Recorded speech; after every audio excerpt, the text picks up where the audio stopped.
Hello guys, this is Guru from गिरो commerce वाला। So last lecture में हमने कंप्लीट किया था principles of scientific management.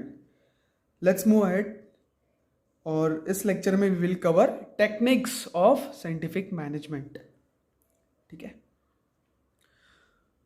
So there are 6 points, will cover one by one. First one is a work study. Okay. So techniques के पहले मैं techniques के बारे में बताऊंगा। टेक्निक्स क्या बोलता है कि एक साइंटिफिक वे में एक तरीका, एक टेक्निक है, उस तकनीकी से हर चीज़ को फॉलो करोगे ना तो वो चीज़ अचीव होगी और वो चीज़ स्मूथ होगी।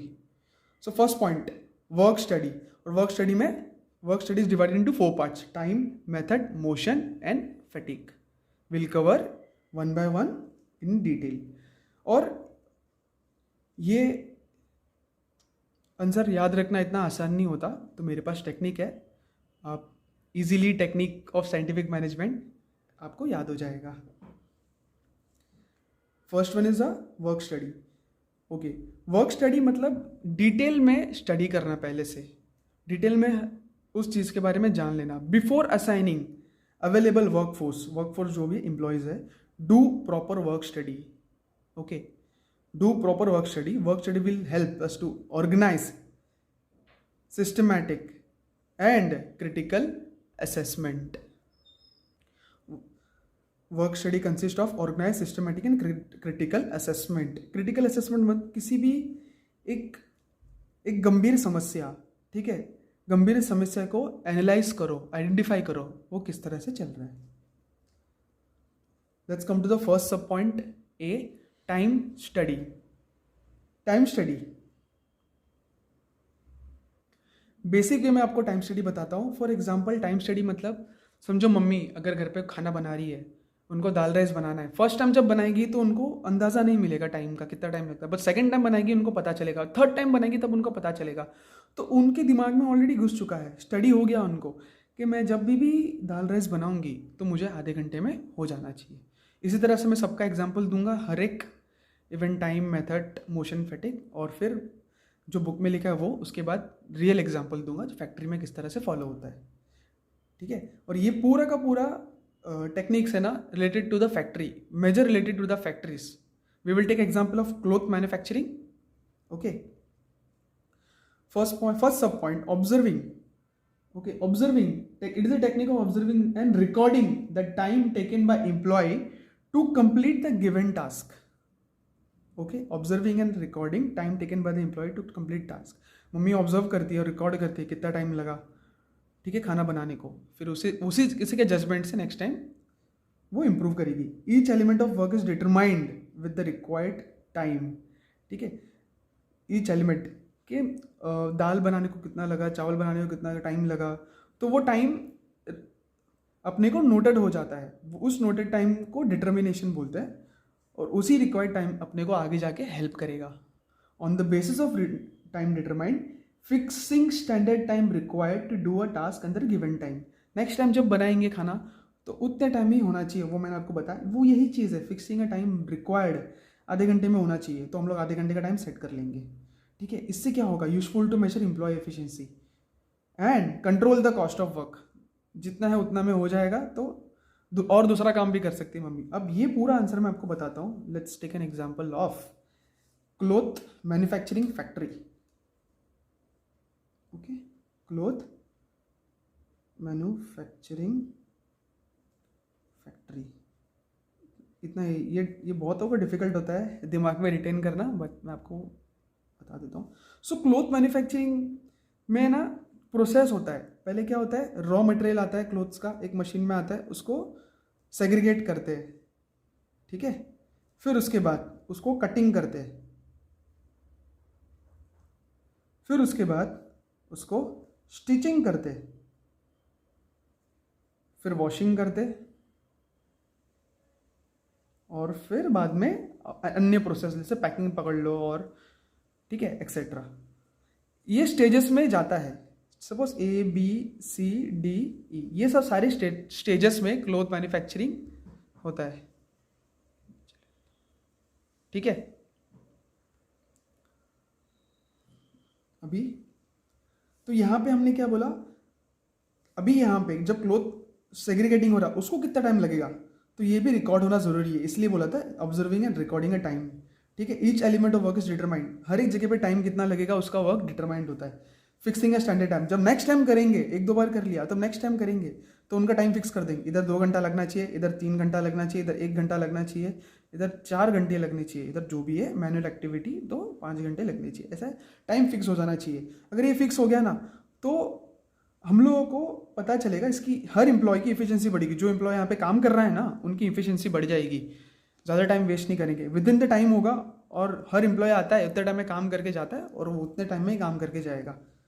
ठीक है, सेग्रीगेट करने के लिए मशीन भी हो सकता है और या तो एम्प्लॉय भी हो सकते हैं, तो एम्प्लॉय हाथों से सेग्रीगेट करके मैन्युअली, एम्प्लॉय कटिंग भी कर सकते हैं, कटिंग करने के लिए मशीन भी हो सकता है। ये एक एग्जांपल मैंने लिया आपके लिए। ठीक है, first one done, time done. ठीक है, मेथड स्टडी, मेथड जनरल वे में मैं आपको बताता हूँ। मेथड में क्या होता है कि समझो जैसे कि हमको घर में पेंटिंग करना है, पेंटिंग कहाँ से स्टार्ट करें, बेडरूम से स्टार्ट करें या हॉल से स्टार्ट करें।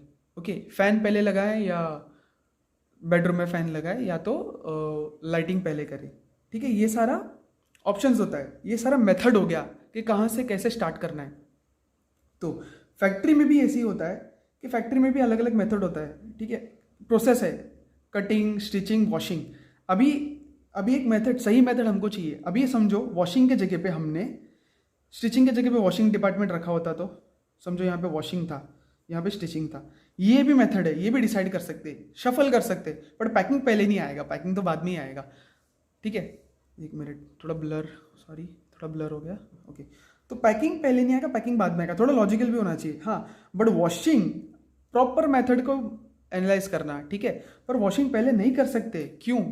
क्योंकि अगर वॉशिंग पहले करेंगे कपड़ा गीला हो जाएगा, वो स्टिच नहीं हो पाएगा। ठीक है, so this is the wrong method, incorrect method से। तो सबसे पहले हमको क्या करना है, स्टिचिंग करना है, फिर स्टिचिंग करने के बाद वी विल वॉश, क्योंकि कपड़े गंदे होते हैं ना, सेग्रीगेट करने पड़ते, कटिंग करने पड़ते, इसीलिए। ठीक है, या तो हम कटिंग भी कर सकते हैं स्टिचिंग करने के पर नहीं हो पाएगा, या तो वॉश पहले भी हो सकता है, बट फिर से वॉश क्यों करना, अपने को दोबारा वॉश तो करना ही पड़ेगा ना, क्योंकि कटिंग में स्टिचिंग में थोड़ी तो गंदगी लग सकती है। स्मार्ट थिंकिंग होनी चाहिए मैनेजर की इस मामले में। सो ये एग्जाम्पल हो गया। Now various method for completing A task, एक टास्क कंप्लीट था, यहाँ से फाइनल प्रोडक्ट चाहिए था हमको, तैयार कपड़े, रेडीमेड क्लोथ्स। तो रेडीमेड क्लोथ, सेग्रीगेट, ये सारे टास्क थे, segregation, cutting, stitching, washing and packing. So it is very challenging task for a manager for the best quality, cost effectiveness, identifying the best method for doing job. Best quality, material की quality कहीं भी loose नहीं होनी चाहिए, quality maintain रहनी चाहिए। Cost effectiveness, अगर मैं वॉशिंग यहाँ पे किया, ठीक है, स्टिचिंग यहाँ पे किया तो कॉस्ट वेस्ट हो सकता है। Identifying the best method for doing particular job, best method. ठीक है, जो लोग स्किल्ड है, जहाँ पे कटिंग में जो माहिर है, जो फटाफट करता है, तो वहाँ पे उसको कटिंग में प्लेस करना चाहिए। और पहले कटिंग तो कटिंग ही होना चाहिए, कटिंग के बाद स्टिचिंग होना चाहिए, best method. Okay, also it helps in reducing wastage of time। अगर प्रॉपर वे में हमने लगाया तो कम टाइम में और बराबर टाइम में सब कुछ होगा।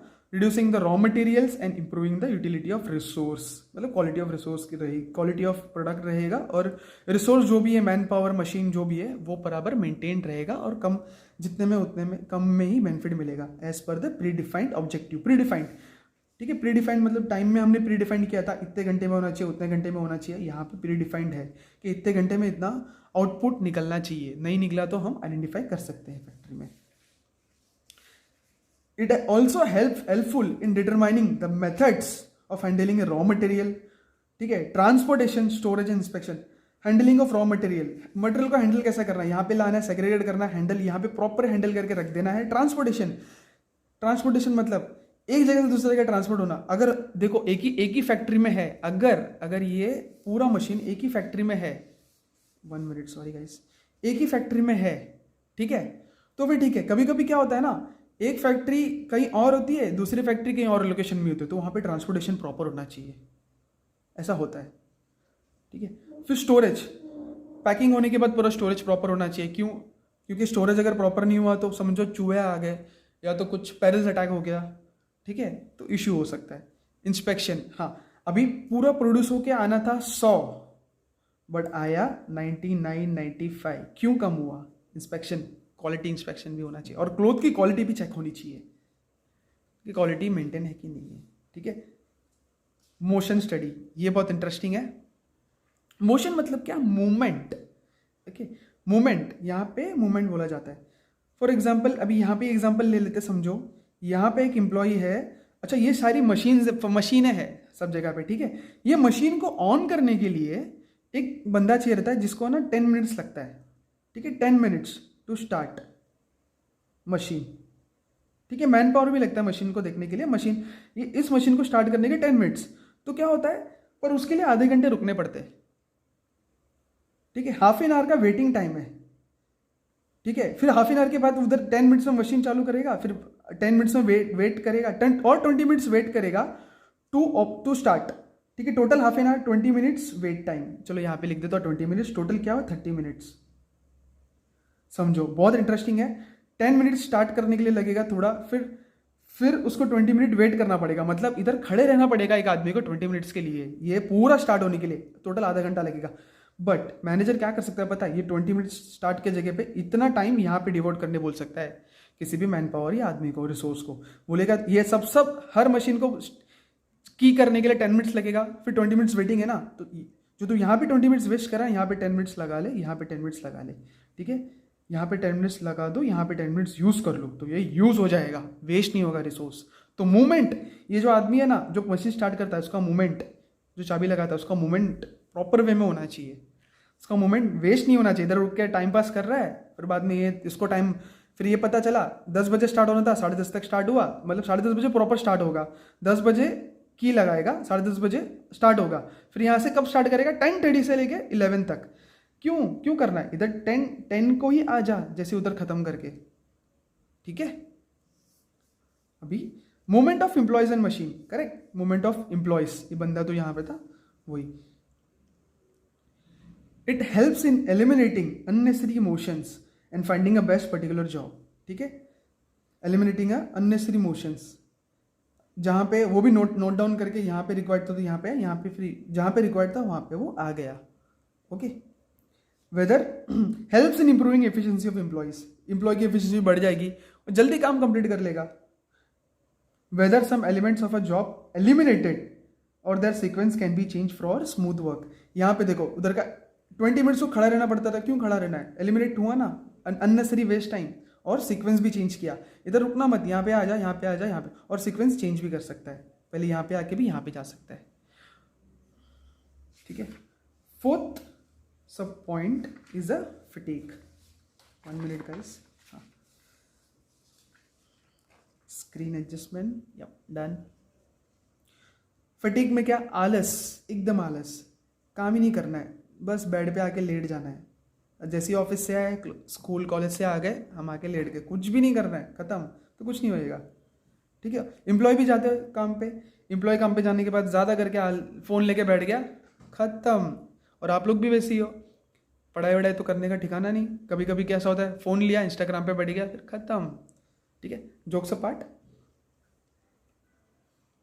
तो फैटिक ये सब चीज़ों से होता है। तो फैक्ट्री में भी क्या होता है, एम्प्लॉय इधर उसको करना था, तो 10 मिनट यहाँ पे स्पेंड करना था, यहाँ पे स्पेंड करना था, बट 20 मिनट्स इसने टाइम पास यहाँ पे कर लिया, खत्म, ठीक है। ऐसा भी होता है, ठीक है। फैटिक, आलस, कैसे आता है फैटिक, कैसे होता है, long working hours without staff breaks. अरे बेचारे को अगर किसी 10 घंटा कंटिन्यूस काम करेगा, टॉयलेट नहीं जाएगा, या तो रिफ्रेश नहीं होगा, तो उसको फैटिक, परेशान हो जाएगा वो। टारगेट प्रेशर, टेंशन में होता है ना, आज तो कम से कम है ना, मेरे को कम से कम 100 आइटम्स पैक करवाने ही है यार, क्योंकि बॉस का कॉल है, अगर मैं नहीं करूँगा 100 पैक्स तो मैं बहुत टेंशन में आ जाऊँगा। हैवी वर्किंग टूल्स, ये मशीन सब है ना, टूल्स है, इसको ऑन करना, ऑफ करना, ठीक है, बराबर टाइम पे चालू करना है, वो भी स्ट्रेस है कि टाइम पे चालू होना चाहिए, तो they should be well train for this. Poor condition, साफ सफाई कुछ नहीं होती है फैक्ट्री में यार, सब पान खा के थूक देते, वो सारी चीज़ें, ये सब चीज़ों से क्या आता है, फिजिकल और मेंटल स्ट्रेस, ओके। स्ट्रेस मतलब टेंशन भी आप बोल सकते हो। और ये सारी चीज़ें adversely affect on a health and efficiency of employees. Health, पान खा के तुक दिया, बीमारी भी पड़ सकती है, और इफिशिएंसी थक गया तो डाउन हो सकती है, जितना प्रोड्यूस करना था नहीं हुआ क्योंकि हालत नहीं अच्छी नहीं है। Study of fatigue and step to reduce the level of fatigue is very important to maintain operational efficiency of employees. Fatigue कम होना चाहिए क्योंकि एम्प्लॉय ऑपरेशनल एफिशिएंसी के लिए अच्छा होता है। जैसे यहाँ पे ऑपरेशनल एफिशिएंसी था ये चार्ट में, उस तरह से। So we done with the work study guys. Next point, standardization of tools and equipments. ठीक है, based on the result of experiment, जो एक्सपेरिमेंट हुआ एट अ वर्क प्लेस, ठीक है, टेलर बोलते हैं advocated that standard of tools and equipments. उन्होंने tools और इक्विपमेंट्स पे कॉन्सेंट्रेट किया। ये सारे टूल्स हैं जितने भी हैं ना, यहाँ पे टूल्स होंगे, ये सब स्टैंडर्ड होनी चाहिए, प्रॉपर वे में होनी चाहिए। ठीक है, इनकी एफिशिएंसी पता चलेगी फिर। ठीक है, standard of environment and the method of production helps. ठीक है, क्या क्या मदद होती है अगर आप स्टैंडर्डाइजेशन रखोगे टूल्स एंड इक्विपमेंट्स का। ठीक है, मतलब बोल के अंदर प्लम्बर के पाना और प्लम्बर का टूल किट सब रेडी होता है, तो उससे क्या क्या होता है लाइव एग्जांपल में, रिड्यूस स्पॉइलेज कम होगा, वेस्टेज ऑफ मटेरियल भी कम होगा। ठीक है, कॉस्ट ऑफ प्रोडक्शन अच्छा होगा, कॉस्ट ऑफ प्रोडक्शन भी कम होगा, फटीग भी कम होगा, improves the quality of work. Okay, third point will continue in the next lecture.